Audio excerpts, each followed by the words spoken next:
കേരളത്തിൻ്റെ മുൻ പ്രതിപക്ഷ നേതാവും മുൻ ആഭ്യന്തരമന്ത്രിയുമായ ശ്രീ രമേശ് ചെന്നിത്തലയാണ് ഇന്ന് നമ്മുടെ അതിഥിയായിട്ട് എത്തിയിരിക്കുന്നത്. 24-നോട് അദ്ദേഹം സ്പെഷ്യലായിട്ട് സംസാരിക്കുന്നു.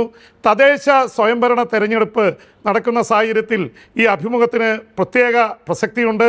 ശ്രീ രമേശ് ചെന്നിത്തലയ്ക്ക് 24-ൻ്റെ ഈ അഭിമുഖത്തിലേക്ക് സ്വാഗതം. തദ്ദേശ സ്വയംഭരണ തെരഞ്ഞെടുപ്പ് ആരംഭിക്കുകയാണ്. അപ്പോൾ അതിലേക്ക് ഏറ്റവും വലിയ പൊതു വന്നിരിക്കുന്നത് വെച്ചിട്ടുണ്ടെങ്കിൽ വധഭീഷണി മുഴക്കിയൊക്കെ UDF-ൻ്റെ സ്ഥാനാർത്ഥികളെ പിൻവലിക്കുന്നു, ഒപ്പം തന്നെ പത്രിക തള്ളുന്നു. പക്ഷേ ഇത് കോൺഗ്രസ് അടക്കമുള്ളവരുടെ ഒരു സംഘടനാ ദൗർബല്യം കൂടിയല്ലേ? കാരണം കണ്ണൂരിലൊക്കെ ഒരുപാട് CPM സ്ഥാനാർത്ഥികൾ എതിരില്ലാതെ ജയിച്ചിരിക്കുന്നു. ഒന്ന്, ഇത് ഇപ്പോഴുള്ളതല്ല. എല്ലാ കാലഘട്ടത്തിലും CPMകാർ മലപ്പട്ടം, ആന്തൂർ തുടങ്ങിയ പഞ്ചായത്തുകളിൽ, മുനിസിപ്പാലിറ്റികളിൽ ഇത്തരം ഭീഷണിയും അതോടൊപ്പം തന്നെ അതിഭീകരമായ സമ്മർദ്ദവും ചെലുത്താറുണ്ട്. ഞാൻ KPC പ്രസിഡൻ്റ് ആയിരിക്കുമ്പോഴാണ് മലപ്പട്ടത്ത് എല്ലാ സ്ഥാനാർത്ഥികളെയും പിൻവലിച്ചു പോയത്. അവരെ കൊല്ലുമെന്ന് പറയാം, വീടുകളിൽ പോയി കൊല്ലും. നിങ്ങൾ നോമിനേഷൻ പിൻവലിച്ചില്ലെങ്കിൽ നിങ്ങളെ കൊല്ലും, നിങ്ങളുടെ കുട്ടികളെ കൊല്ലും എന്ന് പറഞ്ഞ് ഭീഷണിപ്പെടുത്തിയ ആളുകളെ നോമിനേഷൻ കൊടുക്കാൻ സമ്മതിക്കാത്ത അവസ്ഥ. അല്ല, അത് എല്ലായിടത്തും ഇല്ല. അതിനൊക്കെ അതിജീവിക്കാനുള്ള ശക്തി എല്ലായിടത്തും നമുക്കുണ്ട്. ഈ മലപ്പട്ടം, ആന്തൂർ എന്നീ സ്ഥലങ്ങളിലാണ് ഈ പ്രശ്നം. ആന്തൂർ ആരുടെ സ്ഥലമാണ്? CPMൻ്റെ സംസ്ഥാന സെക്രട്ടറി MV ഗോവിന്ദൻ മാസ്റ്ററുടെ സ്ഥലമാണ്. അദ്ദേഹത്തിൻ്റെ ഭാര്യയായിരുന്നു അവിടെ മുനിസിപ്പൽ ചെയർമാൻ. അന്നാണല്ലോ മറ്റേ സംഭവമൊക്കെ ഉണ്ടായത്, സുഗതൻ്റെ ഇഷ്യൂ ഒക്കെ ഉണ്ടായത്. അപ്പോൾ അവിടെ മനുഷ്യരല്ലേ, ജീവന് കൊതി ഉണ്ടാവുമല്ലോ എല്ലാവർക്കും. അവർ ഭീഷണിപ്പെടുത്തി കൊല്ലുമെന്ന് പറഞ്ഞപ്പോൾ അവർ പലരും നോമിനേഷൻ കൊടുത്ത് കാണത്തില്ല, അല്ലെ പിൻവലിച്ച് കാണും. അത് ചെയ്യുന്ന പാർട്ടി ചെയ്യുന്നത് ശരിയാണോ? CPMനെ ഇപ്പോൾ ഒരു പാർട്ടി ചെയ്യുന്നത് ശരിയാണോ? പക്ഷേ എന്തുകൊണ്ട് കോൺഗ്രസിന് ഇത്ര കാലമായിട്ടും ഇങ്ങനെയുള്ള പാർട്ടി ഗ്രാമങ്ങളിലേക്ക് കടന്നു കയറാൻ പറ്റുന്നില്ല? അവിടെയാണ് മലപ്പട്ടം പഞ്ചായത്ത് ഞാൻ KPC പ്രസിഡൻ്റ് ആയിരുന്നപ്പോഴാണ് അവസാനം ഞാൻ അവിടെ പോയി പബ്ലിക് മീറ്റിംഗ് നടത്തി. അടുത്ത തെരഞ്ഞെടുപ്പിൽ എല്ലാവരും നോമിനേഷൻ കൊടുത്തു. സംഘടനാ ശക്തി ഇല്ലാത്തത് കൊണ്ടല്ല, പക്ഷേ കാരണം ഈ കണ്ണൂർ ജില്ലയിൽ മറ്റു സ്ഥലങ്ങളിലെല്ലാം കൊടുക്കുന്നുണ്ടല്ലോ. ഇവിടെ അതിഭീകരമായ ഭീഷണിയും ബോംബെറിയുമെന്നുള്ള ഭീഷണി ഉൾപ്പെടെയുള്ള വരുമ്പോൾ ഇവിടെ എന്തിനേറെ ഇന്നലെ പൊടിയാടിയിൽ, തിരുവല്ലായിൽ അവിടെ ആ പഴയ ഷുഗർ ഫാക്ടറി ജോലി ചെയ്തുകൊണ്ടിരിക്കുന്ന ആളുകൾ താൽക്കാലിക ജീവനക്കാരെ പിരിച്ചുവിടും, നിങ്ങൾ നോമിനേഷൻ കൊടുക്കരുത്. അവിടെയും ഭീഷണിയാണ്. അപ്പോൾ ഭരിക്കുന്ന പാർട്ടി ഇത്തരം ഭീഷണി ഉയർത്തുന്നത് ശരിയാണോ? ഇതാണോ ജനാധിപത്യം? ഇത് ഫാസിസമല്ലേ? അത് CPM അവസാനിപ്പിക്കേണ്ട ഒക്കെയല്ലേ വേണ്ടത്? ഇവിടെ നമുക്ക് രാഷ്ട്രീയപരമായ തെരഞ്ഞെടുപ്പ് നേരിടാം, രാഷ്ട്രീയം പറയാം, ഭീഷണിയല്ല, അക്രമമല്ല ഉണ്ടാകേണ്ടത് എന്നാണ് എൻ്റെ വ്യക്തമായ അഭിപ്രായം. അതുപോലെ തന്നെ ഈ തെരഞ്ഞെടുപ്പിൽ ഇപ്പോൾ നിങ്ങളുടെ മാനിഫെസ്റ്റോ പുറത്തു വന്നു. എന്താണ് ജനങ്ങളുടെ മുമ്പിൽ വയ്ക്കുന്ന ഏറ്റവും പ്രധാനപ്പെട്ട 2-3 ഏറ്റവും പ്രധാനപ്പെട്ട കാര്യം ആശാ വർക്കർമാർക്ക് ഓണറേറിയം 2000 രൂപയായി വർദ്ധിപ്പിക്കുക. അതുപോലെ വാർഡുകളെ ശാക്തീകരിക്കുക, വാർഡുകൾക്ക് ഫണ്ട് കൊടുക്കുക, കിലയെ ശക്തിപ്പെടുത്തുക, ബ്ലോക്ക് പഞ്ചായത്തിനെ ശക്തിപ്പെടുത്തുക. ഇത്തരത്തിൽ പവർ ടു ദ പീപ്പിൾ, ജനങ്ങൾക്ക് കൂടുതൽ അധികാരം നൽകുക. ഇപ്പോൾ സംസ്ഥാന ഗവൺമെൻറ് തന്നെ പല കാര്യങ്ങളിലും ഇവിടെ അധികാരം കവർന്നെടുക്കുന്നുണ്ട് പല ഉത്തരവുകളിലൂടെ. അതോടൊപ്പം തന്നെ ഫണ്ട് കൊടുക്കുന്നില്ല. ഫണ്ട് അലോട്ട് ചെയ്യും, ട്രഷറി ബാനും കൂടെ അതിൻ്റെ കൂടെ ഏർപ്പെടുത്തും. അപ്പോൾ ഫണ്ട് എടുക്കാൻ പറ്റില്ലല്ലോ. പഞ്ചായത്തി രാജിനെ ദുർബലപ്പെടുത്തുന്ന നടപടിയാണ് ഇവർ സ്വീകരിച്ചത്. അതുകൊണ്ടാണ് ഞങ്ങൾ പഞ്ചായത്ത് മെമ്പർമാർ യഥാർത്ഥ ജനസേവകരായി മാറ്റാൻ കഴിയത്തക്ക നിലയിലുള്ള ഒരു വികസന പരിപ്രേക്ഷ്യമാണ് ഈ പഞ്ചായത്ത് തെരഞ്ഞെടുപ്പിന് വേണ്ടിയുള്ള മാനിഫെസ്റ്റോ.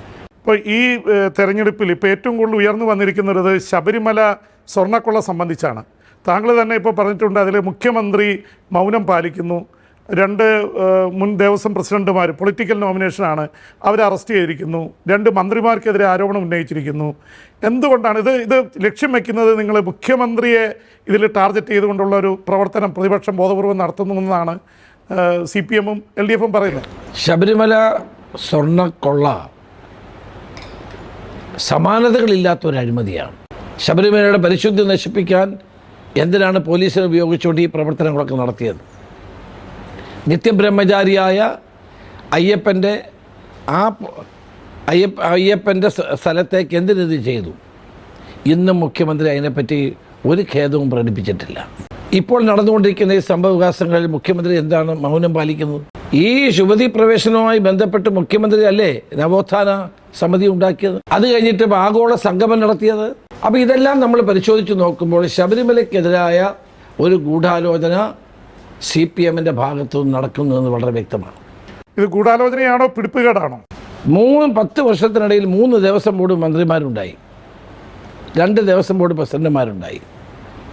2 പേരും ഇപ്പോൾ ജയിലിൽ പോയല്ലോ. ഇതാരാണ് ഈ അഴിമതിയുടെ പിന്നിലുള്ളത്? ദേവസ്വം ബോർഡ് പ്രസിഡന്റുമാർ, ദേവസ്വം മന്ത്രിമാർ, ദേവസ്വത്തിലെ പ്രധാന ഉദ്യോഗസ്ഥന്മാർ. അന്നിതെല്ലാം മറച്ചു വെച്ചിരുന്ന മുഖ്യമന്ത്രി ഉൾപ്പെടെയുള്ളവർക്ക് ഇപ്പോഴും സമ്മതിക്കേണ്ടി വന്നിരിക്കുകയല്ലേ? ആരാണ് ഈ 2 ദേവസ്വം ബോർഡ് പ്രസിഡന്റുമാർ? സി വാസു CPM-ലെ ലോക്കൽ കമ്മിറ്റി സെക്രട്ടറിയായി വളർന്നു വന്നയാളാണ്. ഏരിയ കമ്മിറ്റി സെക്രട്ടറി ആയിരുന്നു. ഗുരുദാസൻ മന്ത്രിയുടെ അഡീഷണൽ പ്രൈസ് സെക്രട്ടറി ആയിരുന്നു. അദ്ദേഹം ദേവസ്വം ബോർഡ് പ്രസിഡന്റായി. കോന്നി MLA ആയിരുന്ന പത്മകുമാർ ജില്ലാ കമ്മിറ്റി അംഗമാണ്. അദ്ദേഹം ജയിലിലാണ്. CPM-ഉമായിട്ട് ബന്ധമുള്ള ദേവസ്വം ബോർഡ് ഉദ്യോഗസ്ഥന്മാരാണ് ഇപ്പോൾ ജയിലിൽ കഴിയുന്നത്. അപ്പോൾ ഇതിൻ്റെ പിന്നിൽ ഇവർ മാത്രമല്ല, മന്ത്രിമാരുടെ പങ്കുണ്ട്. കടകംപള്ളി സുരേന്ദ്രനും വാസവനെയും ചോദ്യം ചെയ്യേണ്ട. അതിലേക്കുള്ള ഈ പങ്ക് തെളിയിക്കുന്ന എന്തെങ്കിലും തെളിവുകൾ പ്രതിപക്ഷത്തിന്റെ കയ്യിലുണ്ട്? മാധ്യമങ്ങളിലൂടെ വരുന്ന വാർത്തകളല്ലേ നമ്മൾ കാണേണ്ടത്. പത്മകുമാറിനെ അറസ്റ്റ് ചെയ്യുമെന്ന് നമ്മളെല്ലാവരും പറഞ്ഞു. പക്ഷെ അന്ന് CPM അതിനെ നിഷേധിച്ചു. ഇപ്പോൾ അംഗീകരിക്കപ്പെട്ടില്ലേ? ഒന്നാം പിണറായി സർക്കാരിൻ്റെ കാലത്ത് താങ്കളാണ് ഏറ്റവും വലിയ അഴിമതി കേസുകൾ മുഴുവൻ കൊണ്ടുവന്നത്. പക്ഷേ ഇപ്പോൾ യഥാർത്ഥത്തിൽ ശബരിമല കേസ് കൊണ്ടുവന്നത് ഹൈക്കോടതിയും ഇപ്പോൾ പിണറായിയുടെ പോലീസും കൂടിയാണ് അന്വേഷിക്കുന്നത്. അപ്പോൾ യഥാർത്ഥത്തിൽ പ്രതിപക്ഷത്തിന് ഇങ്ങനെയുള്ള കാര്യങ്ങൾ കൊണ്ടുവരുന്നതിൽ ഇപ്പോൾ വീഴ്ച പറ്റി. ശബരിമലയുടെ കാര്യത്തിൽ പ്രതിപക്ഷം നോക്കിയിരിക്കുകയാണ്. അല്ല ശരിയല്ല. ഈ കേസ് കൊണ്ടുവന്നത് ഗവൺമെൻറ്റൊന്നും അല്ല, കോടതിയാണ്. ഞാൻ പ്രതിപക്ഷമല്ലേ കൊണ്ടുവരേണ്ടിരുന്നത്? ഞാൻ കോടതിയെ അഭിനന്ദിക്കുകയാണ്. കാരണം കോടതിയുടെ മുമ്പിലാണല്ലോ ഇത് വന്നത്. ദേവസ്വം ബോർഡിനെ പറ്റി പ്രത്യേകിച്ച് ശബരിമലയ്ക്ക് വേണ്ടി പ്രത്യേക ഒരു ദേവസ്വം ബെഞ്ച് തന്നെ ഉണ്ട് ഈ കാര്യങ്ങൾ പരിശോധിക്കാൻ. ജസ്റ്റിസ് പരിപൂർണൻ ചെയർമാനായ ബെഞ്ചാണ് അന്ന് രാമചന്ദ്രനെ ഒരു കമ്മീഷൻ വെച്ചു. ആ കമ്മീഷൻ റിപ്പോർട്ട് കൊടുത്തു ശബരിമല എന്തെല്ലാം ചെയ്യണം. അതിൻ്റെ ശുപാർശയാണ് ഒരു ഹൈക്കോടതിയിൽ ബെഞ്ച് സ്ഥാപിക്കണം. അങ്ങനെ ബെഞ്ച് സ്ഥാപിച്ചു.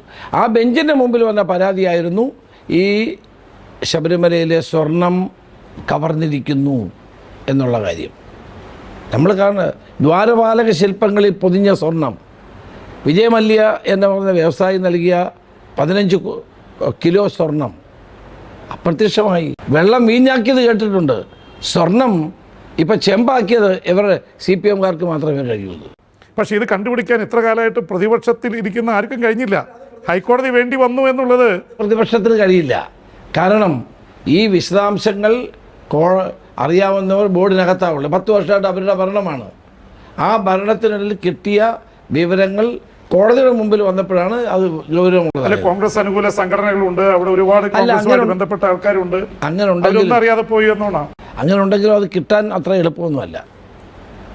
ദേവസ്വം ബോർഡിന് പ്രത്യേക സംവിധാനമാണ്, അത് കിട്ടാൻ പ്രയാസമുണ്ട്. പ്രത്യേകിച്ച് സ്വർണം, ഇത്രയും സ്വർണം കൊള്ള ചെയ്തിട്ട് അത് കേരളത്തിലൊരു ജനാധിപത്യ സംവിധാനത്തിൽ അറിയാൻ കഴിഞ്ഞില്ല എന്ന് പറയുമ്പോൾ അത് പ്രതിപക്ഷത്തിൻ്റെ ഭാഗത്ത് നിന്ന്, കാരണം ഹൈക്കോടതി കണ്ടുപിടിക്കേണ്ടി വന്നു. ഹൈക്കോടതി കണ്ടുപിടിച്ചതല്ലോ. ഹൈക്കോടതിന് മുമ്പിൽ ഈ വിവരങ്ങൾ ദേവസ്വം ബോർഡിലെ ചിലർ കൊടുത്ത വിവരങ്ങളാണ്. അങ്ങനെയാണ് അറിയുന്നത്. പക്ഷെ നമ്മളിതിനകത്ത് കാണേണ്ട ഒരു കാര്യം, ഒരു ഭക്തൻ അത് ഏത് മതത്തിൽപ്പെട്ടവരാണെങ്കിലും ആരാധനയ്ക്ക് വേണ്ടി ചെല്ലുമ്പോൾ അവർ കൊടുക്കുന്ന വസ്തുക്കൾ അത് വളരെ വിലപിടിപ്പുള്ളതാണ്. കാരണം ഒരു ഭക്തൻ്റെ ആത്മസമർപ്പണമാണത്. അത് പള്ളിയിലാണെങ്കിലും അമ്പലത്തിലാണെങ്കിലും മോസ്കിലാണെങ്കിലും എല്ലാം അതുപോലെ തന്നെയാണ്. അത് അടിച്ചുകൊണ്ട് പോകുന്നവരെയാണ് നമ്മൾ ഏറ്റവും ഗൗരവമായി കാണുന്നത്. ഇവരെ ഇനിയും തുടരുകയാണെങ്കിൽ അയ്യപ്പൻ്റെ വിഗ്രഹം തന്നെ അവരടിച്ചുകൊണ്ട് പോകും. ഈ മുഖ്യമന്ത്രി പിണറായി വിജയൻ്റെ കീഴിലാണ് ആഭ്യന്തര വകുപ്പ്. ആഭ്യന്തര വകുപ്പിൻ്റെ കീഴിലുള്ള ഉദ്യോഗസ്ഥനാണ് വെങ്കടേഷ് IPS ആണ് ഈ അന്വേഷിക്കുന്നത്. അപ്പോൾ അവരാണ് ഇവരെ അറസ്റ്റ് ചെയ്തത്. അപ്പോൾ മുഖ്യമന്ത്രിക്ക് പറയാലോ, ഞങ്ങളുടെ വകുപ്പിലെ പോലീസ് ഉദ്യോഗസ്ഥർ തന്നെ അവരെ അറസ്റ്റ് ചെയ്തിരിക്കുന്നു, എനിക്ക് അവരെ രക്ഷിക്കാൻ ഞങ്ങൾ സർക്കാർ തയ്യാറാവുന്നില്ല, അതിന് തയ്യാറായിട്ടില്ല. അതുകൊണ്ട് തീർച്ചയായിട്ടും ഇതിൽ ഒന്നും ഒളിക്കാനില്ല എന്നുള്ളതാണ് സർക്കാരിൻ്റെ നിലപാട്. കാരണം വേണമെങ്കിൽ താങ്കൾ ആഭ്യന്തരമന്ത്രിയായിരുന്ന ആളാണ്. ആഭ്യന്തരമന്ത്രി വിചാരിച്ചാൽ വേണമെങ്കിൽ പോലീസ് ഉദ്യോഗസ്ഥരെ കൊണ്ട് അന്വേഷണത്തെ തടസ്സപ്പെടാൻ പറ്റും. അങ്ങനെയൊന്നും തടസ്സപ്പെടുത്താൻ പറ്റില്ല. കാരണം അതായിരുന്നു ഇവരാഗ്രഹിച്ചത് പോലീസ് ഉദ്യോഗസ്ഥന്മാരെ കൊണ്ട് ഈ പാർട്ടി നേതാക്കന്മാരെ രക്ഷിക്കണമെന്നായിരുന്നു ആഗ്രഹിച്ചത്. പക്ഷേ ഇവിടെ വന്നത് എന്താ, കോടതിയുടെ മുമ്പിൽ വന്നു, കോടതിയുടെ നിരീക്ഷണമാണ്. കോടതി പറഞ്ഞു ഒരു ടൈം ഫ്രെയിം കൊടുത്തു. ആ ടൈം ഫ്രെയിമിനുള്ളിൽ 6 മാസം അല്ലേ, 6 മാസത്തിനുള്ളിൽ ഇത് അന്വേഷിച്ച് കണ്ടുപിടിക്കണം. ഡെയിലി കോടതി മോണിറ്റർ ചെയ്യുന്നുണ്ട്. അങ്ങനെ വന്നതുകൊണ്ടാണ് പിണറായി വിജയൻ ഇടപെടാൻ കഴിയാതെ പോയത്. ഞാൻ ചോദിക്കട്ടെ, സ്വർണ്ണക്കള്ളക്കടത്ത് എവിടെ പോയി? മുഖ്യമന്ത്രിയും അമിത്ഷായും നരേന്ദ്രമോദിയും തമ്മിലുള്ള ബന്ധം കൊണ്ട് അത് ആവിയായി പോയില്ലേ? ഇതും അങ്ങനെ ആവിയായി പോയതിനെ. ആവിയാകാതിരുന്നത് പിണറായി വിജയൻ ആഭ്യന്തരമന്ത്രി ആയതുകൊണ്ടല്ല, ബഹുമാനപ്പെട്ട ഹൈക്കോടതിയുടെ നിരീക്ഷണം ഇതിൻ്റെ പിന്നിലുണ്ട് എന്നുള്ളത് കൊണ്ടാണ്. ഇപ്പോൾ താങ്കൾ സ്വർണ്ണക്കടത്തിനെ കുറിച്ച് പറഞ്ഞപ്പോൾ പറഞ്ഞു BJPയും CPM തമ്മിലുള്ള ഒരു ബാന്ധവത്തെക്കുറിച്ച്. അമിത്ഷാ, നരേന്ദ്രമോദി, ഇവിടെ പിണറായി, ഇത് കോൺഗ്രസും UDF എപ്പോഴും ഉന്നയിക്കുന്ന ആരോപണമാണ്. താങ്കൾ തന്നെ പറഞ്ഞു കഴിഞ്ഞ തെരഞ്ഞെടുപ്പ്, നിയമസഭാ തെരഞ്ഞെടുപ്പിൽ 2021 BJPയും CPMും തമ്മിൽ 69 സീറ്റുകളിൽ ബന്ധമുണ്ടായിരുന്നു. അത് തെളിയിക്കുന്ന രേഖകൾ എന്തെങ്കിലും? രേഖ വളരെ പരസ്യമാണ്, ഞാൻ പറഞ്ഞതല്ലേ. അതെ, കഴിഞ്ഞ ആ കാലഘട്ടത്തിൽ നടന്ന പാർലമെൻറ്റ് തെരഞ്ഞെടുപ്പിൽ BJPക്ക് കിട്ടിയ 14% വോട്ട്. അത് കഴിഞ്ഞ് അസംബ്ലി തെരഞ്ഞെടുപ്പ് വന്നപ്പോൾ അത് 10 പോയി. ഞങ്ങൾക്ക് കിട്ടിയത് 40% വോട്ട്, LDFന് കിട്ടിയത് 44% വോട്ട്. അപ്പോൾ ഇവർക്ക് ഈ 44% ആയത് BJPയുടെ 14-10 ആയപ്പോഴാണ്. ആ 4% വോട്ട് പോയത് അവർക്കാണ്. കാരണം കേരളം കോൺഗ്രസ് മുക്ത ഭാരതമാണ് BJPയുടെ ആഗ്രഹം. കോൺഗ്രസ് നേതൃത്വത്തിൽ ഒരു മുഖ്യമന്ത്രി ഉണ്ടാകരുത്, ഗവൺമെൻറ് ഉണ്ടാകരുത് എന്ന് ഏറ്റവും കൂടുതൽ ആഗ്രഹിക്കുന്നത് പിണറായി വിജയനേക്കാൾ നരേന്ദ്രമോദിയാണ്. അവിടെയാണ് CPMും BJPയും തമ്മിലുള്ള അന്തർധാര വളരെ വ്യക്തം. ഇപ്പോൾ കേരളത്തിലെ ക്രൈസ്തവ മേഖലയിൽ BJP വലിയ രീതിയിൽ ക്യാമ്പയിൻ ചെയ്യുന്നുണ്ട്. ഒരുപക്ഷെ കോൺഗ്രസിൻ്റെ പരമ്പരാഗത വോട്ടാണത്. അപ്പോൾ കോൺഗ്രസ്സിന് ആ തരത്തിൽ ഈ ന്യൂനപക്ഷമായ ക്രൈസ്തവ വോട്ടുകളെ ഒരുമിച്ച് നിർത്തുന്നതിൽ പഴയ കാലത്തെ അപേക്ഷിച്ച് ക്ഷീണം സംഭവിച്ചിട്ടുണ്ടോ? അങ്ങനെയൊന്നുമില്ല. കേന്ദ്രം ഭരിക്കുന്ന നരേന്ദ്രമോദിയുടെ നയങ്ങൾക്കും ക്രൈസ്തവ വിരുദ്ധ നിലപാടുകൾക്കും എതിരായി ഏറ്റവും വലിയ പോരാട്ടം നടത്തുന്നത് കോൺഗ്രസ് തന്നെയാണ്. പിണറായി വിജയനാണ് കേരളത്തിൽ ഈ മുസ്ലിങ്ങളെയും ക്രിസ്ത്യാനികളെയും തമ്മിൽ അടുപ്പിക്കുന്ന ഒരു പുതിയ രാഷ്ട്രീയം തുടങ്ങി വെച്ചത്. കേരളത്തിൽ അങ്ങനൊന്നുമില്ലായിരുന്നു. കേരളത്തിൽ ഹിന്ദുക്കളാണെങ്കിലും മുസ്ലിങ്ങളാണെങ്കിലും ക്രിസ്ത്യാനിയാണെങ്കിലും എല്ലാം ഇടകലർന്ന് ജീവിക്കുകയും ഒരുമിച്ച് ജീവിക്കുകയും ചെയ്യുന്ന ആളുകളാണ്. രാഷ്ട്രീയ അധികാരം ലഭിക്കാൻ വേണ്ടി കേരളത്തിൻ്റെ മുഖ്യമന്ത്രിയും CPMുമാണ് ഇവിടെ ഈ വർഗീയ ധ്രുവീകരണം നടത്താൻ ശ്രമിച്ചത്. ഇവിടെ നടന്ന മുനമ്പ സംഭവം ഉൾപ്പെടെ. പക്ഷെ അതൊക്കെ പറയുമ്പോഴും ഇപ്പോൾ മുസ്ലിം ലീഗ് മറ്റേ നിങ്ങൾ എതിർത്തുകൊണ്ടിരുന്ന ജമായത്ത് ഇസ്ലാമിയുമായിട്ട്, അവരുടെ പൊളിറ്റിക്കൽ ഓർഗനായിട്ടുള്ള വെൽഫെയർ പാർട്ടിയുമായിട്ട് നീക്കുപോക്കുണ്ടാക്കുന്നു എന്ന വാർത്തകൾ വരുന്നുണ്ട്. ഇപ്പോൾ ഞങ്ങൾക്ക് 24-ൽ അനുവദിച്ച അഭിമുഖത്തിൽ നേരിട്ട് ബന്ധങ്ങളൊന്നുമില്ലെന്ന് പറഞ്ഞെങ്കിലും ചില നീക്കുപോക്കുകളുണ്ടെന്ന് പാണക്കാട് സാദിഖ് അലി തങ്ങൾ തന്നെ ഇന്ന് സമ്മതിച്ചിട്ടുണ്ട്. നിങ്ങൾ മനസ്സിലാക്കേണ്ട ഒരു കാര്യം, മുസ്ലിം ലീഗ് കോൺഗ്രസിൻ്റെ മുന്നണിയിലുള്ള ഒരു കാലത്തും അവർ അനാവശ്യമായ ഇടപെടൽ നടത്തുകയോ മറ്റ് സമുദായങ്ങൾക്ക് ഹിതകരമല്ലാത്ത ഒരു കാര്യവും ചെയ്തിട്ടില്ല. 1. 2, ആരാണ് ഈ ജമാഅത്തെ ഇസ്ലാമിക്ക് ഇത്രയും കാലം സംരക്ഷണം കൊടുത്തത്? അവരുമായി രാഷ്ട്രീയമായും ഏറ്റവും അടുത്ത ബന്ധം പുലർത്തിയത് CPMാണ്. അവരുടെ വോട്ടുകൾ വാങ്ങിച്ചിട്ടുള്ളവരാണ്, അവരെ സഹായിച്ചിട്ടുള്ളവരാണ്. അല്ല, SDPIയെയും അതോടൊപ്പം തന്നെ വെൽഫെയർ പാർട്ടിയെയും കൂടെ നിർത്താൻ ശ്രമിച്ചിട്ടുള്ളത് CPMാണ്. ഞങ്ങൾ അവരുമായിട്ട് യാതൊരു രാഷ്ട്രീയ ബാന്ധവുമില്ല, ഐക്യജനാധിപത്യത്തിനുള്ള ഭാഗവുമല്ല അവർ. അങ്ങനെ മുസ്ലിം ലീഗ് ഏതെങ്കിലും തരത്തിൽ നീക്കുപോക്കുണ്ടാക്കിയാൽ നിങ്ങൾ എതിർക്കുമോ?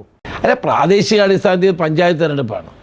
പഞ്ചായത്ത് തെരഞ്ഞെടുപ്പിൽ ചില വ്യക്തികളുമായിട്ടും സംഘടനകളുമായിട്ടൊക്കെ നീക്കുപോക്കൊക്കെ വരാൻ, അത് ഇത് മാത്രമല്ല സാധാരണഗതി ഉണ്ടാകാറുള്ളതാണ്. ഇപ്പോൾ നിങ്ങൾ ജമായത്ത് ഇസ്ലാമിയുടേത് പറഞ്ഞു. PDPയുടെ അബ്ദുൽ നാസർ മദനിയുമായിട്ട് പിണറായി വിജയൻ വേദി പങ്കിട്ടതിൻ്റെ പേരിൽ ഭൂരിപക്ഷ വോട്ടുകൾ CPMന് കേരളത്തിൽ നഷ്ടപ്പെട്ടു എന്നുള്ളത് UDFന് അറിയാമല്ലോ. അപ്പോൾ ആ തരത്തിലുള്ള നീക്കങ്ങൾ അദ്ദേഹം 3 മണിക്കൂർ കാത്തിരുന്നു മദനി വരാൻ വേണ്ടി. പൊന്നാനിയിൽ ആ യോഗത്തിൽ പിണറായി വിജയൻ 3 മണിക്കൂർ കാത്തിരുന്നു മദനി വരാൻ വേണ്ടി. അതൊന്നും കേരളത്തെ ജനങ്ങൾ മറന്നിട്ടില്ല. ഏറ്റവും കൂടുതൽ വർഗീയത തെരഞ്ഞെടുപ്പ് ആളി കത്തിക്കുന്ന CPMാണ്. ഇത്തവണത്തെ വർഗീയത നമ്മൾ കാണും. പക്ഷേ CPM ഇപ്പോൾ NSS, SNDP പോലുള്ള സംഘടനകളുമായിട്ട് അവർ സംഗമം നടത്തി. ഒരുപക്ഷേ കോൺഗ്രസിനോ UDFനോ പരമ്പരാഗതമായിട്ട് ബന്ധമുള്ള 2 വലിയ പ്രസ്ഥാനങ്ങളാണ്, പ്രത്യേകിച്ച് NSS. പക്ഷേ അവരെ ഒരുമിച്ച് കൊണ്ടുവന്ന് അത് ബഹിഷ്കരിച്ചു, കോൺഗ്രസും യു ഡി എഫും. യഥാർത്ഥത്തിലൊരു പൊളിറ്റിക്കൽ നേട്ടം ഒരു ഭൂരിപക്ഷ സമുദായത്തിൻ്റെ സംഘടനകളിലും ഉണ്ടാക്കാനായിട്ട് CPM ശ്രമിച്ചത് അത് കോൺഗ്രസിനും യു ഡി എഫിനും ക്ഷീണമായില്ലേ? ഒരു ക്ഷീണമില്ല. അത് ഇഷ്ടപ്പെടാത്ത സാക്ഷാൽ അയ്യപ്പനാണ്. അതുകൊണ്ടാണ് അപ്പം തന്നെ അയ്യപ്പൻ തന്നെ തിരിച്ചടി കൊടുത്തത്, ഇപ്പം കൊടുത്തുകൊണ്ടിരിക്കുന്നത്. ഒന്ന് അവിടെയാണ് നമ്മൾ ഒരു കാര്യം മനസ്സിലാക്കേണ്ടത്. എല്ലാ തെരഞ്ഞെടുപ്പുകളിലും CPM വർഗീയത ആണ് ആളിക്കത്തിക്കാറുള്ളത്. സദാം ഹുസൈനെ തൂക്കിലിട്ടപ്പോൾ അതിൻ്റെ പേരിൽ ജില്ലാ പഞ്ചായത്ത് ജയിച്ച ആളുകളുണ്ട്. ഇപ്പം ജെയിംസ് പറഞ്ഞാൽ കറക്റ്റാണ്. NSSുമായും SNDPയായും ഹൈന്ദവ സംഘടനകളുമായി അവരടുക്കാൻ ശ്രമിക്കുന്നത് എന്തിനാണെന്ന് വെച്ചാൽ അടുത്ത നിയമസഭാ തെരഞ്ഞെടുപ്പിൽ ഭൂരിപക്ഷ വർഗീയത ആളിക്കത്തിച്ച് ജയിക്കാനുള്ള തന്ത്രമാണ്. കഴിഞ്ഞ പാർലമെൻറ്റ് തെരഞ്ഞെടുപ്പിൽ ന്യൂനപക്ഷ വർഗീയതയെ പ്രോത്സാഹിപ്പിക്കാൻ ശ്രമിച്ചെങ്കിലും പ്രയോജനപ്പെടാത്തത് കൊണ്ട് ഇനി ഒന്ന് കളം മാറ്റി ചവിട്ടാം എന്ന് കരുതിയാണ് ഇപ്പോൾ ഭൂരിപക്ഷ വർഗീയതയെ താലോലിക്കാൻ ശ്രമിക്കുന്നത്. ഇതൊന്നും കേരളത്തിൽ നടക്കാൻ പോകുന്നില്ല. താങ്കൾ NSSുമായിട്ട് ഏറ്റവും അടുപ്പമുണ്ടായിരുന്ന നേതാവാണ്. ഇപ്പോൾ ഒരു കാലത്ത് 10-11 വർഷം ആ ബന്ധത്തിൽ വിള്ളലുണ്ടായി. അപ്പോൾ അത് വീണ്ടും തിരിച്ച് ഇത് ചെയ്തിട്ടുണ്ട്. ഇപ്പോൾ എന്തുകൊണ്ടാണ് ഇപ്പോൾ NSS താങ്കളെപ്പോലുള്ള ആൾക്കാരുണ്ടായിരുന്നിട്ട് NSS ഇടതുപക്ഷത്തെ അനുകൂലിക്കുന്ന നിലപാട് NSS ജനറൽ സെക്രട്ടറി തന്നെ പറയുന്ന അവസ്ഥയുണ്ടായി? എന്നെ സംബന്ധിച്ചിടത്തോളം എനിക്ക് എല്ലാ മത സംഘടനകളുമായും അവരുടെ നേതാക്കന്മാരുമായിട്ട് എനിക്ക് നല്ല ബന്ധമാണ്. NSS മാത്രമല്ല, NSSുമായിട്ട് എനിക്ക് നല്ല ബന്ധമുണ്ട്. ഇപ്പം 10-15 വർഷം ഇല്ലായിരുന്നു, അത് സത്യമാണ്. അപ്പം അവരുമായിട്ട് നല്ല ബന്ധമാണ്. SNDPയായിട്ട് നല്ല ബന്ധമാണ്. ക്രൈസ്തവ സഭകളുമായിട്ട് എനിക്ക് ബന്ധമുണ്ട്. മുസ്ലിം സംഘടനകളുമായിട്ട് ബന്ധമുണ്ട്. ചെറുതും വലുതുമായ കേരളത്തിലെ സാമൂഹിക സംഘടനകളുമായിട്ട് ബന്ധമുണ്ട്. അത് ഞാനൊരു പൊതുപ്രവർത്തകൻ എന്ന നിലയിൽ എല്ലാവരോടും നല്ല ബന്ധം സ്ഥാപിക്കേണ്ടത് ആവശ്യമാണ്. NSS എവിടെ പോയെന്നാണ് ഈ പറഞ്ഞേ? NSS പറഞ്ഞ എന്താ? ശബരിമലയുടെ കാര്യത്തിൽ, ആഗോള അയ്യപ്പ സംഗമത്തിൻ്റെ കാര്യത്തിൽ ഞങ്ങൾ പങ്കെടുക്കും. പക്ഷേ ഞങ്ങളുടെ രാഷ്ട്രീയ ലൈൻ മാറിയിട്ടില്ലെന്ന് അവർ പറഞ്ഞേ. സമദൂരമാണ്. ആ സമദൂരത്തിൽ ഇപ്പോഴും അവർ നിൽക്കുന്നു. എന്നതാ തെറ്റ്? മാറിയിട്ടില്ലെന്ന് അവർ തന്നെ പറഞ്ഞല്ലോ, അവർ തന്നെ വ്യക്തമാക്കിയല്ലോ. പക്ഷേ CPM ശ്രമിക്കുന്നത് ഇത്തവണ ന്യൂനപക്ഷത്തിൻ്റെ വോട്ട് കിട്ടാൻ പോകുന്നില്ല, അതുകൊണ്ട് ഭൂരിപക്ഷത്തെ കയ്യിലാക്കുക. അതിനാണ് അയ്യപ്പ സംഗമം നടത്തിയത്, SC/ST കോൺക്ലേവ് നടത്തിയത്. പക്ഷേ അതൊന്നും വിജയിച്ചില്ല. അതുപോലെ തന്നെ ഇപ്പോൾ തദ്ദേശ സ്വയംഭരണ തെരഞ്ഞെടുപ്പ് കഴിഞ്ഞാൽ 6 മാസം കഴിഞ്ഞാൽ തെരഞ്ഞെടുപ്പ് വരികയാണ്. റിയൽ തെരഞ്ഞെടുപ്പ് നിയമസഭയ്ക്ക് 2 തവണ UDF പരാജയപ്പെട്ടു. ഒരുപക്ഷെ ചരിത്രത്തിൽ സമാനതകളില്ലാത്തതായിരുന്നു പിണറായി വിജയന് ഭരണ തുടർച്ച കിട്ടിയത്. 3ാം തവണയും പിണറായി വിജയനാണ് അവരുടെ നേതാവ്. കൃത്യമായി മുഖ്യമന്ത്രി സ്ഥാനാർത്ഥി പിണറായി വിജയനാണെന്ന് പറഞ്ഞുകൊണ്ടാണ് LDF എത്തിയിരിക്കുന്നത്. പക്ഷേ UDFൽ ആരാണ് മുഖ്യമന്ത്രി സ്ഥാനാർത്ഥി, ആരാണ് ലീഡ് ചെയ്യുക എന്നുള്ളതിനെ സംബന്ധിച്ച് ഇപ്പോൾ ആശയക്കുഴപ്പമുണ്ടെന്നാണ് റിപ്പോർട്ടുകൾ. അപ്പോൾ അതിൽ ഈ ഒരു വ്യക്തിയെയോ അല്ലെങ്കിൽ ഒരു ഇതിനെയോ ഉയർത്തി കാണിക്കാനോ, ഒരു ലീഡർഷിപ്പ് ഉയർത്തി കാണിക്കാനോ കോൺഗ്രസ് തയ്യാറാവുന്നില്ല, അല്ലെങ്കിൽ UDF തയ്യാറാവുന്നില്ല. അത് വോട്ടർമാർക്കിടയിൽ വലിയ കൺഫ്യൂഷൻ ഉണ്ടാക്കുന്നതല്ലേ?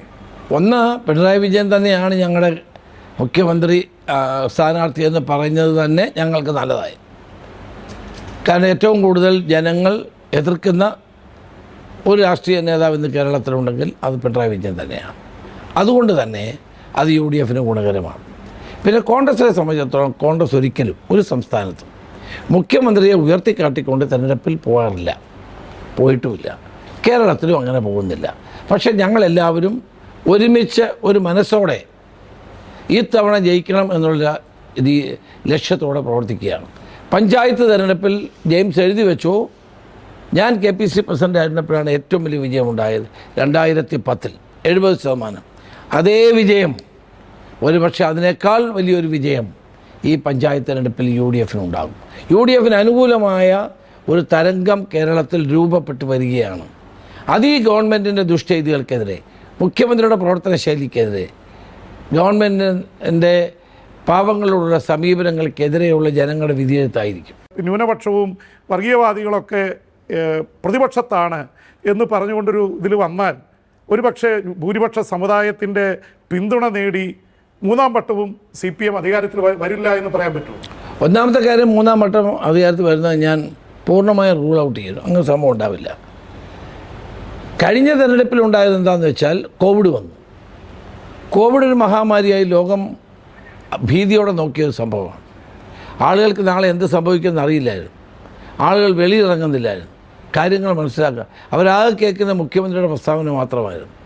സ്വാഭാവികമായും മുഖ്യമന്ത്രിക്ക് ഒരു അഡ്വാൻറ്റേജ് കിട്ടി. കാരണം സർക്കാരാണല്ലോ ജനങ്ങൾക്ക് ഒരു ദുരിതവും ഉണ്ടാകുമ്പോൾ സഹായിക്കേണ്ടത്. ഞങ്ങൾക്കൊരു ലെവൽ പ്ലേയിങ് ഗ്രൗണ്ട് കിട്ടിയില്ല പ്രതിപക്ഷത്തിന്. ഞങ്ങൾ പ്രതിപക്ഷത്തിനെതിരെ ആക്ഷേപങ്ങളും ആരോപണങ്ങളും അഴിമതിയൊക്കെ ഉന്നയിക്കുന്നെങ്കിലും കോവിഡിൻ്റെ പശ്ചാത്തലത്തിൽ ജനങ്ങൾക്ക് ആനുകൂല്യം കൊടുക്കാൻ പറ്റുന്ന ഗവൺമെൻറ്റിനാണ്. അതവർക്ക് വളരെ സഹായമുണ്ടായി. അതുപോലെ തന്നെ ക്ഷേമ പെൻഷനുകൾ ഇപ്പോൾ പ്രഖ്യാപിച്ച് അത് വർദ്ധിപ്പിച്ചിരിക്കുന്നു. അപ്പോൾ അത് താഴെ തട്ടിലുള്ള ആൾക്കാർക്കൊക്കെ ആ പൈസ കിട്ടി തുടങ്ങി. UDFൻ്റെ കാലത്ത് കൊടുക്കാത്ത കഴിഞ്ഞ മാനിഫെസ്റ്റോ ഇറക്കിയപ്പം ഗവൺമെൻറ് 2500 രൂപയായി പെൻഷൻ വർദ്ധിപ്പിക്കുമെന്ന് 5 വർഷം മുമ്പ് പറഞ്ഞതാ. 5 വർഷമായിട്ട് കിട്ടിയില്ല. പക്ഷെ ഇപ്പോൾ കൂട്ടി കൊടുത്തിരിക്കുന്നു. ഇപ്പോഴും കിട്ടുന്നില്ല. 2500 2000 കൊടുത്തു. 2000 കൊടുക്കുന്നു. ഇത് കൊടുക്കാൻ പണമുണ്ടോ? അതുമില്ല. പണമില്ലാത്തപ്പോൾ എന്ത് ചെയ്യുന്നു? ARമാരോട് പറഞ്ഞിരിക്കുകയാണ് ബാങ്കുകളിൽ കിടക്കുന്ന പണമെല്ലാം സർക്കാരിലേക്ക് അടയ്ക്കാൻ. അപ്പോൾ സഹകരണ ബാങ്കിൻ്റെ സ്ഥിതി ഏതാണ്ട് ശരിയായിട്ടുണ്ട്. ഈ മഹാരാഷ്ട്രയിൽ താങ്കൾ ചുമതലയുള്ള ആളാണ്. മഹാരാഷ്ട്രയിൽ സ്ത്രീകളുടെ അക്കൗണ്ടിൽ 1500 രൂപ ഇട്ട് കൊടുത്ത് അറിയാം. കോൺഗ്രസ് അവിടെ ജയിക്കുമെന്ന് എല്ലാ സർവേകളും പറഞ്ഞതാണ്. പക്ഷെ റിസൾട്ട് വന്നപ്പോൾ അവിടെ എതിർപക്ഷമാണ് വിജയിച്ചത്. ബീഹാറിൽ ഒപ്പത്തിനൊപ്പം ഏതാണ്ട് നിൽക്കുമെന്ന് പറഞ്ഞിട്ട് കോൺഗ്രസിന് കിട്ടിയത് വിരലിൽ എണ്ണാവുന്ന സീറ്റാണ്. അപ്പോൾ യഥാർത്ഥത്തിൽ ഈ ഇങ്ങനെ അവിടെയും സ്ത്രീകൾക്ക് ഇത് കൊടുത്തിരുന്നു.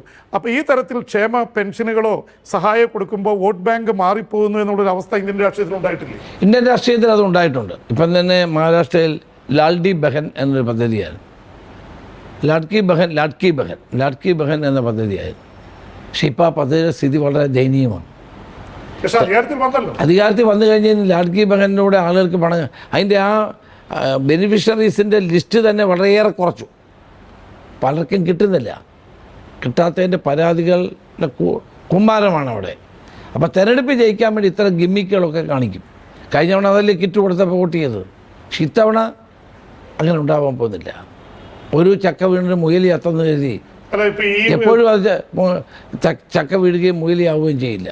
താങ്കൾ കോൺഗ്രസിൻ്റെ ദേശീയ നേതാവാണ്. എത്രയോ വർഷക്കാലമായിട്ട് 30-35 വർഷക്കാലമായിട്ട് ദേശീയ തലത്തിലും സംസ്ഥാന തലത്തിലും ഇപ്പോഴത്തെ സീനിയർ മോസ്റ്റ് നേതാവാണ്. അപ്പോൾ ഇപ്പോഴത്തെ ഇതിൽ താങ്കൾക്ക് കോൺഗ്രസ് പാർട്ടി ആ തരത്തിലുള്ള ഒരു പരിഗണന നൽകുന്നുണ്ടോ? എനിക്ക് എന്ത് പരിഗണന നൽകുന്നു എന്നുള്ളതല്ല വിഷയം ഇവിടെ. ഞാനൊരു പാർട്ടി പ്രവർത്തകനാണ്. എൻ്റെ പാർട്ടി എനിക്ക് ധാരാളം അവസരങ്ങൾ നൽകിയിട്ടുണ്ട്. അപ്പോൾ എൻ്റെ ദൗത്യം ഇപ്പോൾ കേരളത്തിലെ കോൺഗ്രസിനെ തിരികെ കൊണ്ടുവരിക എന്നുള്ളതാണ്. അതിൽ വ്യക്തിപരമായി എന്തെങ്കിലും നേട്ടങ്ങൾക്കല്ല. ഈ പാർട്ടി തിരിച്ചു വരേണ്ടത് സംസ്ഥാനത്തിന് ആവശ്യമാണ്. ജനാധിപത്യ മതേതര വിശ്വാസികൾക്ക് ആവശ്യമാണ്. അപ്പോൾ അതുകൊണ്ട് തന്നെ 24 മണിക്കൂർ ഞാൻ പ്രതിപക്ഷ നേതാവ് സ്ഥാനം മാറിയ ശേഷം കേരളത്തിൽ 24/7 പ്രവർത്തിക്കുന്ന ഒരു എളിയ പ്രവർത്തകനാണ് ഞാൻ. ആ പ്രവർത്തനം ഞാൻ തുടരും. സർക്കാരിനെ തിരികെ കൊണ്ടുവരാൻ ശ്രമിക്കും. കേരളത്തിൽ UDF ഗവൺമെൻറ് വരും. അതേസമയം തന്നെ കോൺഗ്രസിൻ്റെ ദൗർബല്യങ്ങൾ ഇപ്പോൾ പുനഃസംഘടന വന്നപ്പോൾ യൂത്ത് കോൺഗ്രസിൽ KPCCയിൽ ഒക്കെ ന്യായമായി കിട്ടേണ്ട പലർക്കും അത് ലഭിച്ചില്ല എന്നുള്ള വലിയ പരാതിയുണ്ട്. താങ്കളുടെ ഒപ്പം ഉണ്ടായിരുന്ന ഒരുപക്ഷെ വളരെ പ്രോമിസിംഗ് ആയിട്ടുള്ള എബിൻ വർക്കിയെ മാറ്റി നിർത്തിയ സംഭവം വലിയ രീതിയിലുള്ള അത് ഉണ്ടാക്കിയതാണ്. ഐ ഗ്രൂപ്പ് അതിൻ്റെ പേരിൽ ദേശീയ നേതൃത്വത്തിൽ പരാതി കൊടുക്കുകയും ചെയ്തു. പിന്നെ KPCC പുനഃസംഘടന വന്നപ്പോഴും പലരും അതിനെക്കുറിച്ച് പ്രതിഷേധിച്ചിരുന്നു. ഇത് യഥാർത്ഥത്തിൽ നിങ്ങളുടെ ഇടയിൽ ഇപ്പോൾ തന്നെ മുഖ്യമന്ത്രി സ്ഥാനത്തേക്ക് 3 പേരുടെ പേരുകൾ മാധ്യമങ്ങളിലൊക്കെ റിപ്പോർട്ടിങ്ങനെ വന്നുകൊണ്ടിരിക്കുന്നു. താങ്കൾ, രമേശ് ചെന്നിത്തല, KC വേണുഗോപാൽ, VD സതീശൻ. അപ്പോൾ യഥാർത്ഥത്തിൽ ഇതൊരു തരത്തിൽ ഇവർ ചോദിക്കുന്നുണ്ട് അവരുടെ സ്ഥാനാർത്ഥി ആരാണ് എന്നുള്ള ചോദ്യം CPM ചോദിക്കാൻ പറ്റുന്നു. ഒരു തരം കൺഫ്യൂഷൻ ഉണ്ടായിട്ടില്ല? ഒരു കൺഫ്യൂഷനും ഇല്ല. കോൺഗ്രസ് എല്ലാ കാലഘട്ടത്തിലും സ്ഥാനാർത്ഥിയെ പ്രൊജക്റ്റ് ചെയ്യാറില്ല. തെരഞ്ഞെടുപ്പ് കഴിഞ്ഞാണ് ഹൈക്കമാൻഡ് ആ കാര്യം തീരുമാനം. പറയാൻ പറ്റുമോ? തീർച്ചയായിട്ടും. ഞങ്ങളുടെ യോഗത്തിൽ മുഖ്യമന്ത്രിയാണെന്ന് ഉറപ്പാണ്. AK ആന്റണി, ഉമ്മൻചാണ്ടി 3 തവണയും സ്വാഭാവികമായിട്ട് അറിയാവുന്ന കാര്യമാണ്. ഞാൻ പറഞ്ഞല്ല കോൺഗ്രസ് ഒരിക്കലും ഡിക്ലെയർ ചെയ്യാറില്ലെന്ന് ഞാൻ പറഞ്ഞു. ഇതിപ്പോ അൺഡിക്ലെയർഡ് ആയിട്ട് യഥാർത്ഥത്തിൽ താങ്കൾക്കല്ലേ അതിലൊരു സീനിയോറിറ്റിയിൽ ഇതുള്ള ഒരാള്. കോൺഗ്രസ് പ്രസിഡന്റും രാഹുൽ ഗാന്ധിയും കൂടി ഞങ്ങളുടെ യോഗം വിളിച്ചപ്പോൾ വ്യക്തമായി പറഞ്ഞു ആരെയും പ്രൊജക്റ്റ് ചെയ്യുന്നില്ല. അത് തെരഞ്ഞെടുപ്പ് കഴിഞ്ഞ് ഹൈക്കമാൻഡ് തീരുമാനിക്കും. ഞങ്ങളതിൽ സന്തുഷ്ടരാണ്. ഇപ്പോൾ ഇതൊന്നും ഒരു വിഷയമല്ല. ഇപ്പോൾ ഞങ്ങളുടെ പാർട്ടി പ്രവർത്തകന്മാർ തെരഞ്ഞെടുപ്പ് രംഗത്താണ്, തെരഞ്ഞെടുപ്പ് ചൂടിലാണ്. എല്ലാവരും ഒരു മനസ്സോടെ പ്രവർത്തിക്കുകയാണ്. ഇത്തവണ റിബലുകൾ വളരെ കുറവാണ്. എല്ലാവരും യോജിച്ച് പ്രവർത്തിക്കുന്നു. കാരണം കേരളത്തിലെ ഈ ദുർഭരണത്തിനെതിരായി ജനങ്ങളെ അണിനിരത്തണം, പഞ്ചായത്തുകളെ ദുർബലപ്പെടുത്തി സർക്കാരിനെതിരെ അണിനിരത്തണം. ആ വിചാരത്തോടെ എല്ലാവരും ഒരുമിച്ച് പ്രവർത്തിക്കുകയാണ്. അബിൻ വർക്കിയുടെ കാര്യം പറഞ്ഞല്ലോ. അബിൻ വർക്കി നല്ല ചെറുപ്പക്കാരനാണ്, കഴിവുള്ള ചെറുപ്പക്കാരനാണ്, ആവേശകരമായി കേരളത്തിലെ യൂത്ത് കോൺഗ്രസിനെ നയിക്കാൻ പ്രാപ്തനാണെന്ന് കണ്ടുകൊണ്ടാണ് ഞാൻ അദ്ദേഹത്തെ സപ്പോർട്ട് ചെയ്തത്. പക്ഷേ ഹൈക്കമാൻഡ് മറ്റൊരു തീരുമാനമെടുത്തു. ആ തീരുമാനത്തെ എല്ലാവരും അംഗീകരിക്കുന്നു, ഒരുമിച്ച് പ്രവർത്തിക്കുന്നു. കോൺഗ്രസിനകത്ത് വലിയ കലഹങ്ങളില്ലാതെ ഇപ്പം മുന്നോട്ട് പോകേണ്ടത് ഏറ്റവും ആവശ്യമാണ്. ഇപ്പോൾ അബിൻ വർക്കിയുടെ കാര്യം പറഞ്ഞപ്പോഴാണ് കേരള രാഷ്ട്രീയത്തിൽ ചെറുപ്പക്കാരുടെ ഒരു വലിയ മുന്നേറ്റം ഉണ്ടായ യൂത്ത് കോൺഗ്രസും KIC ഒക്കെ ഒന്ന് ഉണർന്നെഴുന്നേറ്റ സമയമാണ്. അതിൽ ഒരുപക്ഷെ വലിയ പ്രതീക്ഷ നൽകിയ രണ്ട് നേതാക്കള് ആണ്. അതിലൊന്ന് രാഹുൽ മാങ്കൂട്ടത്തിലാണ്. ഇപ്പോൾ രാഹുൽ മാങ്കൂട്ടത്തിനെതിരെ ഈ മണിക്കൂറുകളിൽ വലിയ ആരോപണം വീണ്ടും വന്നുകൊണ്ടിരിക്കുകയാണ്. ഒരു പെൺകുട്ടിയുടെ ശബ്ദരേഖയായിട്ട് ബന്ധപ്പെടുത്തിക്കൊണ്ട് അത് വളരെ സീരിയസ് ആയിട്ടാണ് അവർ ഗർഭധാരണത്തിന് ആ കുട്ടിയെ നിർബന്ധിച്ചുവെന്നും പിന്നീട് ഗർഭം അലസിപ്പിക്കാനായിട്ട് ശ്രമിച്ചു എന്നൊക്കെ ഉള്ളത് വന്നിരിക്കുന്നു. രാഹുൽ മാങ്കൂട്ടത്തിൽ തദ്ദേശ സ്വയംഭരണ തെരഞ്ഞെടുപ്പിൽ പാലക്കാട് കോൺഗ്രസിന് വേണ്ടി പ്രവർത്തിച്ചുകൊണ്ടിരിക്കുക. പക്ഷെ നടപടിയെടുത്ത് മാറ്റി നിർത്തിയതാണ്. അപ്പോൾ സ്വാഭാവികമായിട്ടത് പാർട്ടിക്ക് ദോഷമായിട്ട് വരില്ലേ? അദ്ദേഹത്തിൻ്റെ പാർട്ടി നടപടി സ്വീകരിച്ചു, പാർട്ടിയിലില്ല. പാർലമെൻ്ററി പാർട്ടി നടപടി സ്വീകരിച്ചു, പാർലമെൻ്ററി പാർട്ടിയിലില്ല.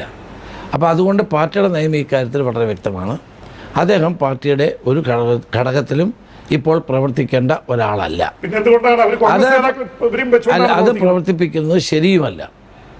കാരണം ഈ ആരോപണങ്ങളുടെ അടിസ്ഥാനത്തിൽ രാഹുൽ മാങ്കൂട്ടത്തിൽ ഈ തെരഞ്ഞെടുപ്പിലെ പ്രവർത്തനങ്ങളിൽ നിന്ന് മാറി നിൽക്കുന്നുവെന്ന് സീനിയർ നേതാവ് നിലയിൽ അതല്ല, അതൊക്കെ അതാത് ഘടകങ്ങളാണ് തീരുമാനിക്കുക. ഇപ്പൊ പാലക്കാട് ജില്ലാ കോൺഗ്രസ് കമ്മിറ്റി അത് തീരുമാനിക്കും. പക്ഷെ അത് സംസ്ഥാന തലത്തിൽ താങ്കളെപ്പോലുള്ള നേതാക്കളടക്കം എല്ലാം ഇടപെട്ട് നടത്തിയ ഒരു തീരുമാനമാണ്. ആരെങ്കിലും രാഹുൽ മാങ്കൂട്ടത്തിനെ നേതൃതലത്തിൽ സംരക്ഷിക്കുന്നുണ്ടോ എന്നെനിക്ക് തോന്നുന്നില്ല. കാരണം ഈ കാര്യത്തിൽ ഞങ്ങളെടുത്ത ഏകണ്ഠമായ തീരുമാനമാണ്, ഒറ്റക്കെട്ടായെടുത്ത തീരുമാനം. അപ്പൊ അതുകൊണ്ട് ആ തരത്തിലൊരു ഇതില്ല എന്നാണ്. ഒരു കാര്യത്തിൽ ഒരു തവണ പോലും ഒരു വ്യക്തി പോലും അദ്ദേഹത്തെ തിരിച്ചെടുക്കണമെന്നോ ഞങ്ങളോട് ആരും ആവശ്യപ്പെട്ടില്ല. അപ്പൊ കേരള കോൺഗ്രസുകളുടെ കാര്യം, കേരള കോൺഗ്രസ് ജോസഫ് ഗ്രൂപ്പ് നിങ്ങളുടെ ഇപ്പൊ കേരള കോൺഗ്രസ് ജോസഫ് ഗ്രൂപ്പ് മുസ്ലിം ലീഗും അവർക്ക് വേണ്ടത്ര പരിഗണന കോൺഗ്രസ് നൽകിയില്ല എന്നുള്ള പരാതി ഉന്നയിക്കുന്നുണ്ട്. ഒരു പരാതിയില്ല. ഘടകകക്ഷികളുമായിട്ടൊക്കെ നല്ല രീതിയിലാണ് പോകുന്നത്. ഒരു പരാതിയില്ല. ഏതെങ്കിലും പരാതി ഉണ്ടെങ്കിൽ എല്ലാം പരിഹരിച്ചു. ഒരു കാര്യം, ഇത്തവണയാണ് ഏറ്റവും കൂടുതൽ ഐക്യം UDF-ലും കോൺഗ്രസിലും ഉള്ളത്. പിന്നെ അറിവ് ശരിയാണെങ്കിൽ ഏതാനും സമയം മുമ്പ് നിങ്ങൾ കോൺഗ്രസിലെ നേതാക്കളും ലീഗിന്റെ കുഞ്ഞാലിക്കുട്ടി പോലുള്ള നേതാക്കളൊക്കെ ആയിട്ട് രഹസ്യ ചർച്ച ഇവിടെ നടന്നിട്ടുണ്ടെന്നാണ് അറിയുന്നത്. അല്ല, അത് തെരഞ്ഞെടുപ്പിന്റെ അവസാന ഘട്ടമല്ലേ, അപ്പൊ ചില കാര്യങ്ങൾ സംസാരിക്കേണ്ടി വരും. എന്തെങ്കിലും എടുത്ത് പറയാൻ പറ്റുന്ന അല്ല, ഞങ്ങൾ ഇന്ന് സംസാരിച്ചത് പ്രചരണത്തിന്റെ കാര്യമാണ്. എങ്ങനെ പ്രചരണം പോകണം, എന്തായിരിക്കും നമ്മൾ ലൈൻ, ആ കാര്യങ്ങളൊക്കെയാണ്. അത് നമ്മൾ തീരുമാനിച്ചു. എന്തെങ്കിലും പറയാൻ പറ്റുന്ന കാര്യങ്ങളുണ്ടോ? അല്ല, പറയാൻ പറ്റുന്നത് വെച്ചാൽ ഒരു കോർഡിനേറ്റഡ് എഫർട്ട് എന്ന് വേണം അതിന് ചെയ്യേണ്ട കാര്യങ്ങളെ സംബന്ധിച്ച്. ശബരിമല പ്രധാന അജണ്ടയായിട്ട് വരുമോ? സ്വാഭാവികമാണ്, അത് അജണ്ടയല്ലേ. കേരളത്തിലെ പൊതുജീവിതത്തിൻ്റെ ചരിത്രത്തിൽ CPM-ൻ്റെ ഈ രണ്ട് നേതാക്കന്മാർ സ്വർണം കട്ടതിൻ്റെ പേരിൽ അവർ ജയിലാക്കി. ഇത്ര നാണം കെട്ട ഒരവസ്ഥ മറ്റേത് പാർട്ടിക്ക് അവിടെ ഉണ്ട്? പക്ഷേ ഇത്രയും വലിയ ഒരു നാണക്കേട് ഉണ്ടായിട്ടും മുഖ്യമന്ത്രി മിണ്ടാതിരിക്കുകയാണ്. പ്രതിപക്ഷ നേതാവായിട്ട് VD സതീശൻ ഇരിക്കുന്നു, കേന്ദ്രത്തിൽ സംഘടനാ ജനറൽ സെക്രട്ടറി ആയിട്ട് KC വേണുഗോപാൽ ഇരിക്കുന്നു. അവരുടെ പ്രവർത്തനത്തെ താങ്കൾ ഒരു സീനിയർ നേതാവ് നിലയിൽ അവരുടെ രണ്ടുപേരുടെയും പ്രവർത്തനം മികച്ചതാണ്. അവരുടെ പ്രവർത്തനം പക്ഷേ ബീഹാറിൽ പരാജയപ്പെട്ടു, മഹാരാഷ്ട്രയിൽ പരാജയപ്പെട്ടു. സംഘടനാ ജനറൽ സെക്രട്ടറിക്ക് മേലെ അതിന്റെ പ്രഷർ അത് ഒരു വ്യക്തിക്ക് മാത്രമുള്ള ഉത്തരവാദിത്വം അല്ലല്ലോ, അത് കൂട്ടായ പ്രവർത്തനമാണ്. താങ്കളുടെ മാതാവ് കടന്നുപോയ ശേഷം ഒരുപക്ഷെ ഇങ്ങനൊരു അഭിമുഖത്തിന് ഇരിക്കുന്നത് ആദ്യമായിട്ടാണ്. അപ്പോൾ അമ്മയെ കുറിച്ച് താങ്കൾ വൈകാരികമായിട്ട് പറഞ്ഞ ചില പരാമർശങ്ങളുണ്ട്. തീർച്ചയായിട്ടും. ഒന്ന്, പിതാവ് താങ്കൾ രാഷ്ട്രീയത്തിൽ ഇറങ്ങുന്നതിന് ഭയങ്കര എതിരായിരുന്നു. അതിനെക്കുറിച്ച് പറഞ്ഞിട്ടുണ്ടെങ്കിലും അമ്മ മറ്റേ ഇപ്പൊ പന്തളം സുധാകരനൊക്കെ പറയായിരുന്നു, നിങ്ങൾ കുറച്ചുപേര് രാത്രി 12 മണിക്ക് അച്ഛൻ രാഷ്ട്രീയം സമ്മതിക്കത്തില്ല. അപ്പോൾ അച്ഛൻ അറിയാതെ അച്ഛൻ ഉറങ്ങിക്കഴിഞ്ഞിട്ട് പിറകിലെ വാതിലിലൂടെ വന്ന് കയറുന്ന രംഗം, അമ്മ ഭക്ഷണം വെച്ച് രാത്രി 12 മണിക്കും പാതിരാത്രിക്കും ഇങ്ങനെ കാത്തിരിക്കുന്നത്, അത് വലിയൊരു ഹൃദയ ഭേദമായിട്ട് ഒരു ഇതായിട്ട് അമ്മ കടന്നു പോയപ്പോൾ താങ്കൾ പറഞ്ഞിരുന്നു. തീർച്ചയായിട്ടും. അച്ഛനെ രാഷ്ട്രീയത്ത് ഞാൻ വരണ്ട എന്നുള്ളതായിരുന്നു താല്പര്യം. പക്ഷെ പണ്ട് പഞ്ചായത്ത് മെമ്പറൊക്കെ ആയിരുന്നു. പക്ഷെ എന്നും കതറേതിരിക്കത്തുള്ളായിരുന്നു. കോൺഗ്രസ് വിശ്വാസിയായിരുന്നു. പക്ഷേ നമ്മുടെയൊക്കെ നാട്ടിൻപുറമല്ലേ, നാട്ടിൻപുറത്തങ്ങനെ ഈ രാഷ്ട്രീയത്തിൽ വരുന്നതൊക്കെ പറഞ്ഞാൽ ഇവൻ്റെ കഥ കഴിഞ്ഞു എന്ന മട്ടിലാണ്. തന്നെ അച്ഛൻ സ്കൂളിലെ അധ്യാപകനാണ്, അപ്പച്ചി സ്കൂളിലെ അധ്യാപികയാണ്. അപ്പം അങ്ങനെയുള്ള ഒരാൾ സ്കൂളിൽ സമരത്തിനും ബഹളത്തിനുമൊക്കെ പോകുമ്പോൾ അവർക്കുണ്ടാകുന്ന ഒരു പ്രയാസം അപ്പോൾ അച്ഛന് എന്നെ പറ്റിയുള്ള ആഗ്രഹം എന്നെ ഡോക്ടറാക്കണമെന്ന്. അപ്പോൾ എനിക്കാണെങ്കിൽ ഇപ്പോൾ ഈ അങ്ങ് പൊളിറ്റിക്സിലേക്ക് ഞാൻ കയറുകയാണ് ചെയ്ത്. പക്ഷേ എൻ്റെ മകനെ ഞാൻ ഡോക്ടറാക്കി. അച്ഛൻ്റെ ആഗ്രഹം അതിനുശേഷം ഞാൻ നിറവേറ്റി. അപ്പോൾ അമ്മയുടെ മരണം ഒരു ശൂന്യത ഉണ്ടാക്കിയിട്ടുണ്ട്, അത് സത്യമാണ്. പത്രസ്വാരം പറഞ്ഞൊക്കെ സത്യമാണ്. ആ കാലഘട്ടത്തിലൊക്കെ നമ്മളെന്നും രാത്രിയിൽ 12-1 മണിയൊക്കെ ഒരുപാട് കിലോമീറ്ററുകൾ അതെ നടന്നാണ് നടന്നു വരും. അന്നും വലിയ സൗകര്യങ്ങളൊന്നും ഉള്ള കാലമല്ല. വെള്ളം ഈ രാഷ്ട്രീയത്തിൽ ഇറങ്ങി താങ്കൾ ഈ സ്ഥാനമാനങ്ങളിലൊക്കെ എത്തിയപ്പോൾ അച്ഛന്റെ നിലപാട് എന്തായിരുന്നു? അല്ല, പിന്നീട് അതൊക്കെ മാറി. അവർ എന്നെ നിയന്ത്രിച്ചിട്ട് കാര്യമില്ല എന്ന് ബോധ്യമായപ്പം അവർ പിന്നെ എനിക്ക് അനുവാദം തന്നു. അനുവാദം തരാതിലും ഞാൻ പൊളിറ്റിക്സ് ഇറങ്ങി. അപ്പോൾ പിന്നെ അങ്ങനെ പോയി എന്നുള്ളതാണ്. അപ്പോൾ തിരിഞ്ഞു നോക്കുമ്പോൾ രാഷ്ട്രീയത്തിൽ വന്നത് മോശമായില്ല എന്നുള്ള തോന്നലുണ്ടപ്പോൾ? അല്ല, എനിക്ക് അങ്ങനെയുള്ള തോന്നലൊന്നുമില്ല. ജനങ്ങളെ സേവിക്കാൻ കിട്ടിയ ഒരു അവസരമായിട്ടേ ഞാനതിനെ കണ്ടിട്ടുള്ളൂ.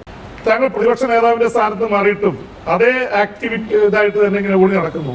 അതിനുള്ളൊരു എനർജി അവിടെ നിന്നാണ്. കാരണം അത് ഏതാളെ സംബന്ധിച്ചിടത്തോളം പ്രതിപക്ഷ നേതാവായിരുന്നു, അടുത്ത മുഖ്യമന്ത്രി എന്ന നിലയിൽ പ്രൊജക്ട് ചെയ്യപ്പെട്ട ഒരാൾ പ്രതിപക്ഷ നേതൃസ്ഥാനത്ത് നിന്നും മാറേണ്ടി വരുന്നു, ഒരു MLA ആയിട്ടിരിക്കേണ്ടി വരുന്ന ഒരു അവസ്ഥയിൽ ദേശീയ നേതാവിനെ നിർണ്ണയിക്കുന്നു.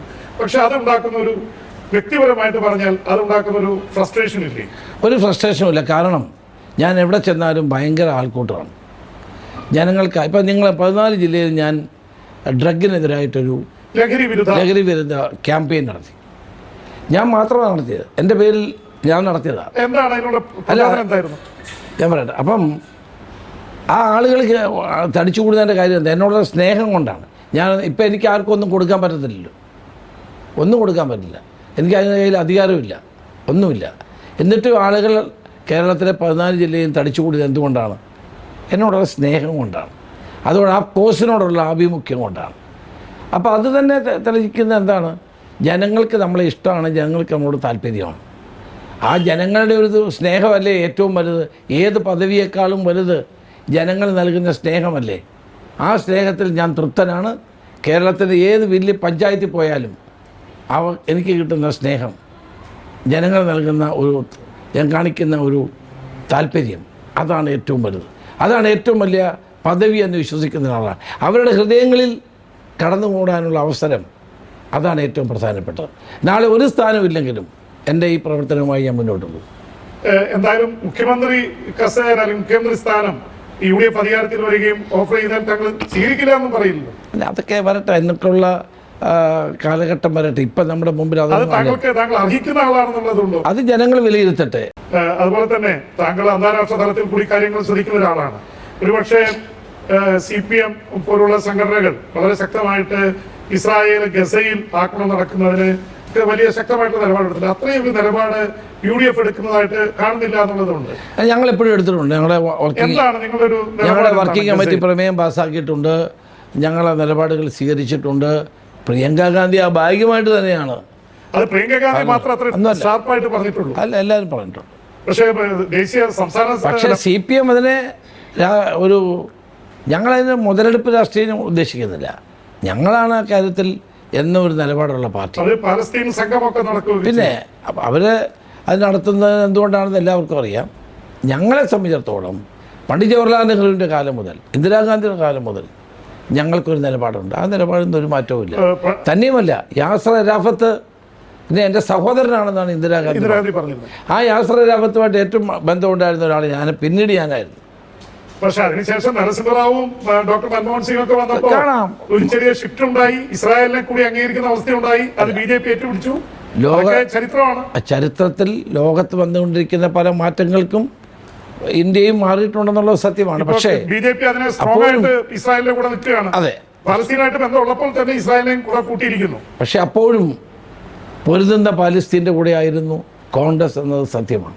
ഞാൻ ഒരുപക്ഷെ ചോദിക്കാൻ വിട്ടുപോയ ഒരു കാര്യം എന്ന് പറയുന്നത്, കേരള കോൺഗ്രസ് മാണി ഗ്രൂപ്പ് UDF നിന്ന് വിട്ടുപോയതാണ്, അവരെ തിരിച്ചു കൊണ്ടുവരാൻ ശ്രമിക്കുന്നു എന്നുള്ള പ്രചരണമൊക്കെ നടക്കുന്നുണ്ട്. അതിന് വല്ല കാര്യമുണ്ടോ? ഇപ്പോൾ ഒരു ശ്രമവും നടക്കുന്നില്ല. ഇപ്പോൾ പഞ്ചായത്ത് തെരഞ്ഞെടുപ്പ് ഞങ്ങളും അവരുമായിട്ട് ഏറ്റുമുട്ടുകയാണ്.